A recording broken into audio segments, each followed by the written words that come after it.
Et salut à tous et bienvenue sur Booster la chaîne. Et donc ici, j'allais dire ici Shadow, ici Marek, ici Shadow, et ici Shadow pour le coup. Et attention, si vous n'avez pas vu la première partie de cette vidéo, allez la voir. C'est toute urgence. Très lourd. Ah oui, ouais. Excuse-moi. Ah non, mais c'est des grosses merguez bien fat avec du thon, enfin ça veut plus rien dire.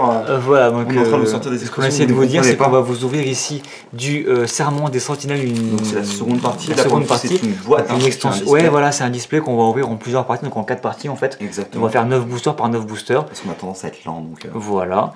Et voilà, donc encore une fois, allez voir la première partie de ce display. Il se fait caca dessus pendant toute la vidéo. C'est du pur bonheur. Mais ce premier booster, quoi.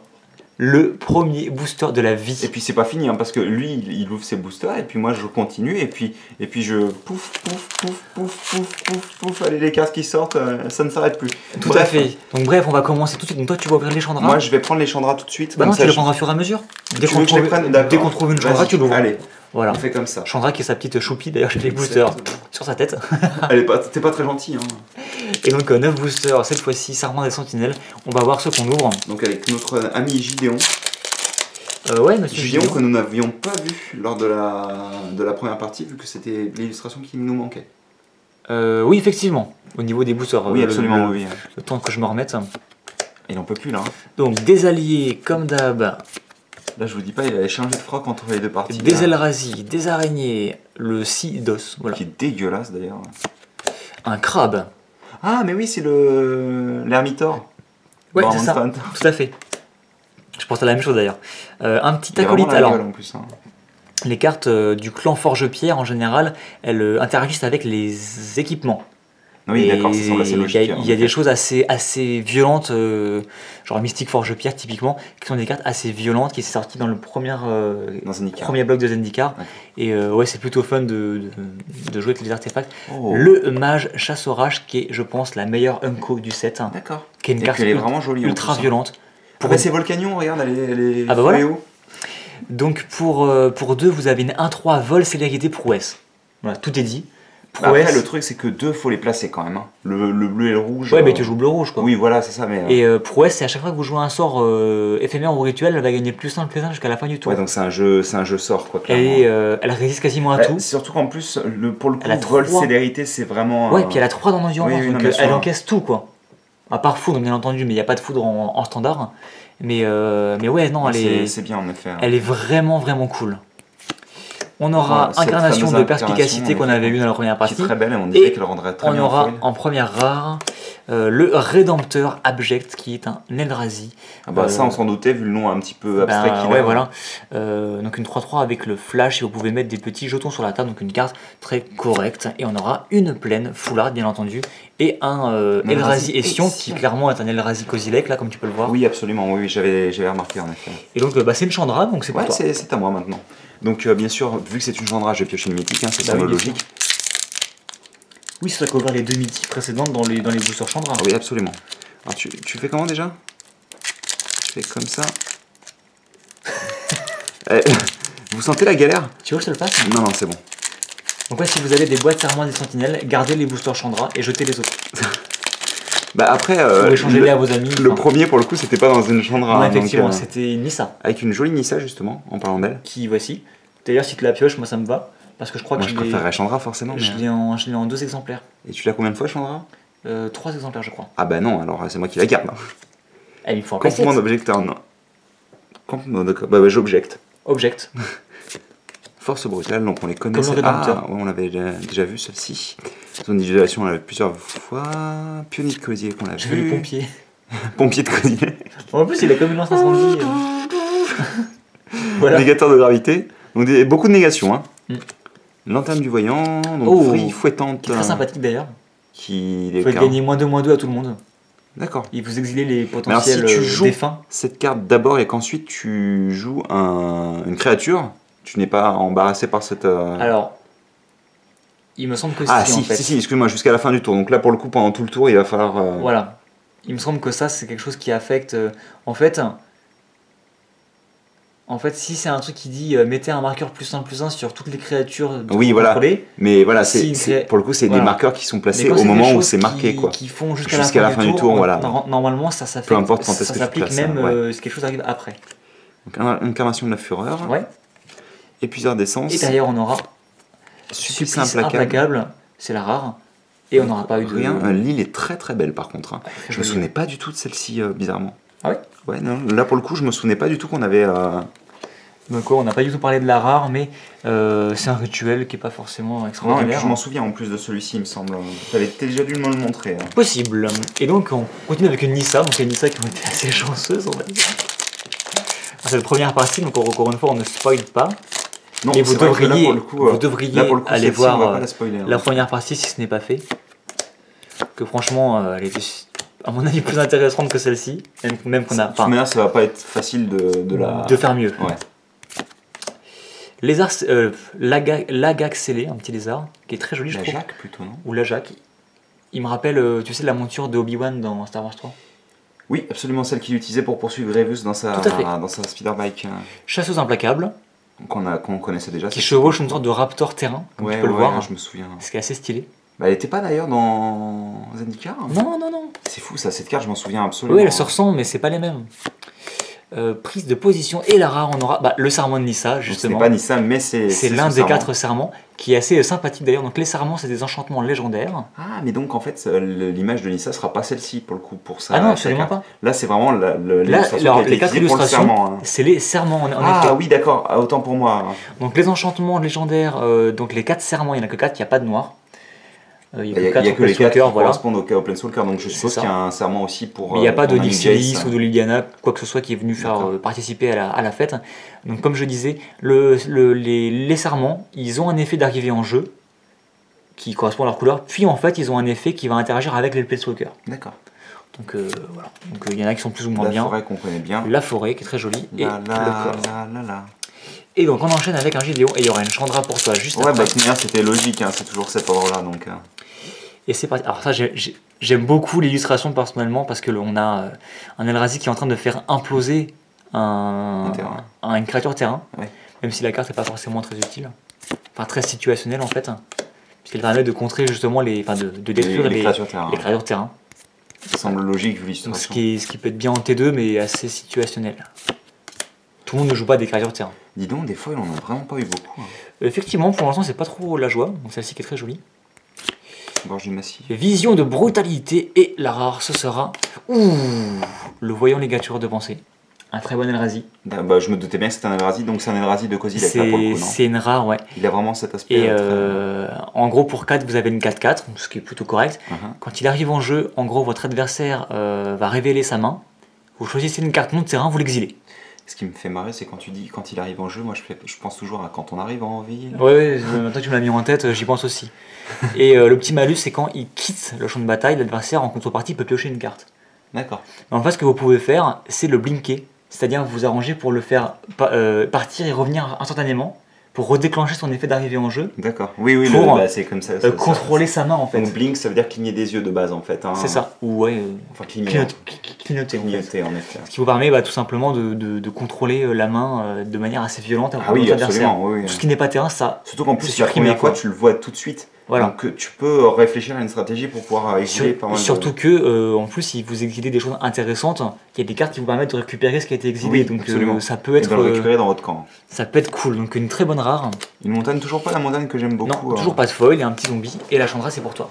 Allez, c'est parti. Alors, t'as vu ça? Je deviens expert en... Ah bah, autant le premier tu l'as chié, mais celui-là il était bien. Ah oui, totalement. Il était cool. Je l'ai fait à la hâte. Mais hâte qui est bien en plus. Je l'ai pioché dans pratiquement tous mes boosters d'ailleurs. Colline dévorante, blablabla. Oh, mignon, tiens, le drone cultivateur. On l'avait déjà eu celui-ci. Ouais, bah de toute manière.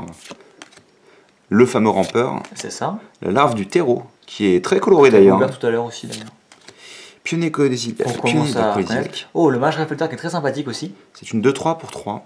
Ouais. Donc qui est par contre pas forcément simple à placer vu qu'il vous faut... Quand il arrive en jeu, vous renvoyez une créature que l'adversaire contrôle dans sa main et il peut pas la jouer en fait pendant un tour. D'accord. Donc c'est assez embêtant pour votre adversaire. Surtout qu'en plus, c'est même pas genre il peut pas jouer cette carte-là, il peut pas jouer toutes les cartes qui ont son nom. Ouais, qui ont le même nom. Et comme c'est une blanc-bleu, c'est clairement les couleurs qui jouent Blink. Donc d'accord. voilà, c'est fait pour. On va continuer avec un éléphant géant. Voilà. Jaune ballotte. Ballotte. Ça se ballotte. Et donc on aura une griffe du capitaine qui sont très très classe. Un petit équipement qui vous permet de pondre des alliés. Et donc on aura une île qui est très jolie et un Eldrazi et Sion qu'on avait déjà pioché en tant que... C'est ça.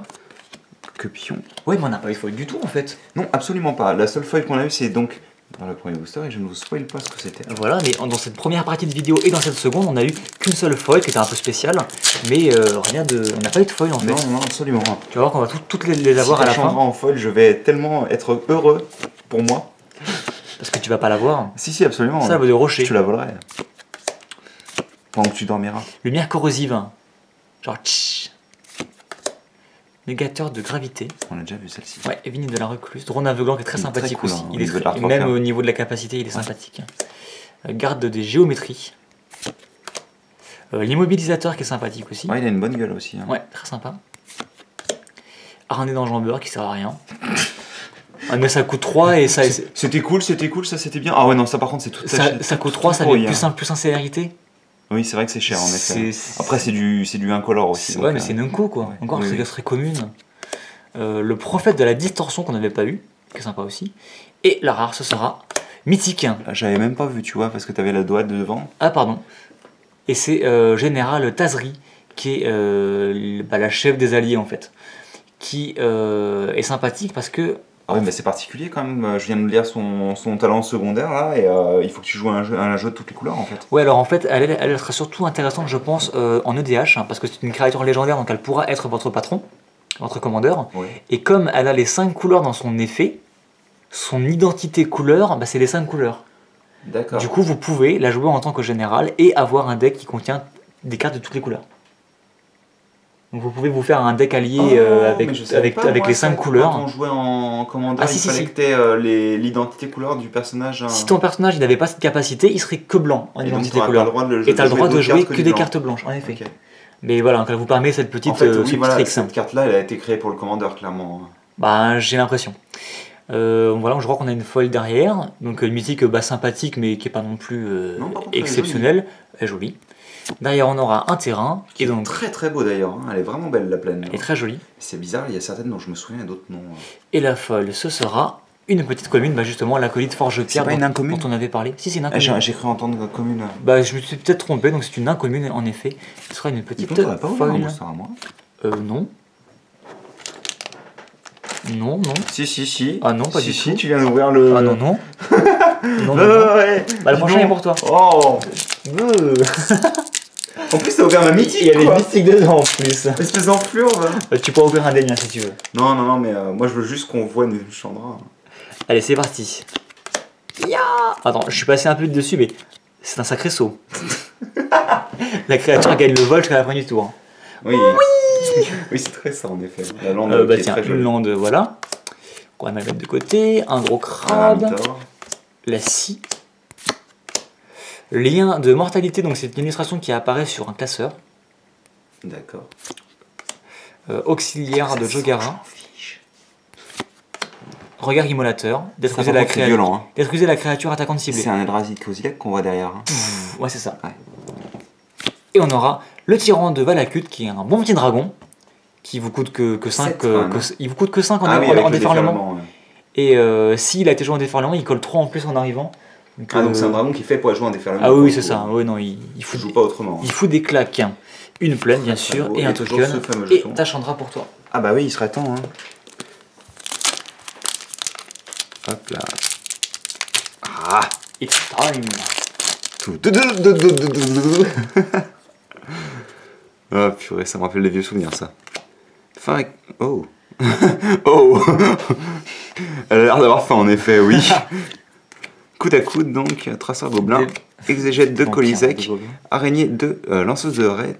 De raies, ouais. C'est quoi des raies? Je sais pas, mais je pense que c'est des sortes de pics en fait. Ah oui, en effet, possible. Drone cultivateur, des sortes de lianes ou de fils, ermiteur daimyo, ou des cordes. Garde descente de Tajuru, don d'ivoire, enrôlé de force, je vais y arriver à les abîmer à force. De force. Semeur de ravage qui est bien sûr un Eldrazi, c'est normal. La tête qu'il a. On aura un petit serment de ton ami Gideon. Et on a une foil derrière. Exactement, donc on va la garder pour la fin. On aura un petit pion. Non, c'est la foil derrière. Fais gaffe. Là, ça va être la foil, ouais. Donc, hop. T'as le terrain. Le terrain. Et donc on aura une petite foil commune qui est toute basique, qui a une carence. D'ailleurs, ça se voit très facilement. On l'avait pioché en première partie, il me semble, celle-là en classique. Non, mais on l'a pioché là. D'accord. Ouais. Foil ici. Donc on commence enfin à avoir des foils, c'est pas des foils qui sont intéressantes. Alors après, moi comme vous le savez peut-être, je tente de collectionner en fait tout Battle for Zendika et Serment des Sentinelles. Ah oui, donc vraiment tu fais le Master Set. En full foil, pas en oui, Master Set. Ah oui, juste les foils. Mais en fait, toutes les cartes, et si possible, tout en foil. Oui. Mais t'es pas obligé d'avoir les... Ah oui, si j'ai la foil et pas la normale, je m'en fous quoi. Oui, au contraire, je préfère même. Voilà. Et donc moi les petites foils communes, moi ça me va toujours donc, parce que ça permet de compléter... Là c'est Nissa, donc c'est possible qu'on ait des bonnes cartes. Ah bah oui, forcément. Et donc c'est parti. Donc des alliés à nouveau, rapace d'expédition, une lande. La moins jolie des deux. Ouais. Notre ami Jace. Je suis passé un peu vite, on a eu Greffeur de vide qu'on n'avait pas vu encore. Non en effet, il est très classe. Il a deux têtes j'ai l'impression. Pourquoi tu dis ça? Parce qu'il a deux... Ouais, on dirait qu'il a deux têtes. Ah peut-être effectivement. Et t'as vu au niveau des pattes hein. Ouais, elle se scinde en deux tout comme... Tentacules. On a la carcasse de gestation qui est très sympa aussi. Alors beaucoup mis en foil. On a objectif commun avec Jace qui apparaît encore en premier plan. C'est des gens. Ah d'accord. Et, et donc on aura pour la dernière rare de cette ouverture, mythique. Bon bah c'est fini hein, maintenant. Écrasement tentaculaire. C'est une carte assez fun. Donc en gros, c'est vous renvoyez tous les permanents non terrain dans la main de leur propriétaire. Donc voilà, vous faites le ménage. Et si vous avez joué si vous l'avez joué en déferlement, donc pour seulement 5, vous mettez un Kraken 8-8 sur la table en plus. Pouf. Donc il n'y a plus rien, sauf ton Kraken. Voilà, c'est rigolo quoi. Le petit terrain, et voilà. Et bien écoutez, deux mythiques pour cette fois. Deux mythiques plus une très bonne rare. Donc on a eu l'écrasement tentaculaire, on a eu Général Tazri, qui sont pas les deux meilleurs mythiques de l'extension très clairement, mais qui sont très corrects malgré tout, et le Voyant, qui est clairement je pense la meilleure carte qu'on a pu ouvrir dans cette partie. Et voilà, c'est à peu près tout. Je me suis fait entuber d'un booster, je suis dégoûté. Voilà, le zoom ne voulait pas se faire, enfin le focus pardon, la mise au point. Donc voilà, donc c'était une partie un peu moins folle que la première. En même temps, tu pouvais pas t'attendre à avoir une partie aussi mais qui que était la première. Hein. Quand même assez cool. Donc écoutez, on va continuer d'ouvrir ce display Serment des Sentinelles. Mais on en a combien de mythiques? On en a 3 au final. 4 pardon, on n'en est pas à 5 pour le moment. 5 si on compte... Oui, si on compte ça, mais normalement on la compte pas, non? On la compte pas. Ouais. Donc on est à 4 mythiques, donc... Ah Chandra, qu'est-ce que tu fais? T'es où là? Ça va être difficile d'avoir une Chandra, je pense. Je prends l'un des cartes. Tu prends l'un des cartes? Ah ouais, bah Yugi est avec moi. Allez, on vous dit à très bientôt pour une Chandra. Allez, à plus.